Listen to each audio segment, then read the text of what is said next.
avanziamo e corre in fronte. Bien, merci. Donc il y a eu présentation globalisée, je dirais. Donc maintenant, qui veut intervenir? Cathy Cognetti, ensuite Paul-Félix Benedetti. Merci, Monsieur le Président, merci Madame la Présidente. Bientôt, je pense que nous n'aurons plus de budget dans aucun domaine, y compris pour les ménages. Mais j'ai lu avec attention le compte-rendu de la Commission des finances et comme pour les exercices précédents, je trouve la clé de répartition opaque. Ce que nous vous demandons, c'est de pouvoir disposer du détail de calcul pour voir que chaque critère rapporte à chaque commune. Une information que vous avez sûrement. Il n'est pas aisé de comprendre la part de chacun des critères définis en Haute-Corse, sachant que l'effort fiscal qui compte 20% consiste à apprécier si la commune mobilise sa fiscalité par rapport à son potentiel fiscal, qui lui est un critère à part entière qui compte pour 30%. Appena complicato da fare.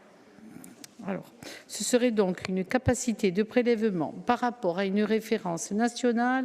Est-ce bien ça? En clair, c'est de savoir si la commune impose autant, plus ou moins que la moyenne par rapport à son potentiel. Et quel est l'objectif recherché? Que l'effort fiscal soit plus élevé ou plus bas que la moyenne. Enfin, on a besoin de ces réponses pour appréhender ce fonds. En Haute-Corse, par rapport à 2024, on enregistre une baisse de 27%. Ça, on l'a compris, puisqu'on passe de 5,7 à 4,2 millions, sachant que l'an dernier, la baisse avait déjà été de 7% par rapport à 2023. J'entends bien que c'est la conséquence logique de la baisse des DMTO et des transactions. Je retiens surtout que sur les 229 communes qui émargent à la TAD, dans le département, sur un total de 236 communes, 210 voient leur dotation baisser. Vous avez donné Rhône, et c'était peut-être une des seules. Par exemple, pour les communes de Castinède ou de Carquède, perdre 20 000 € est une somme conséquente. La baisse du record revient à Ortal et d'Alesagne, qui est passé de 44 000 € l'an dernier à 22 000 € cette année, divisé par deux.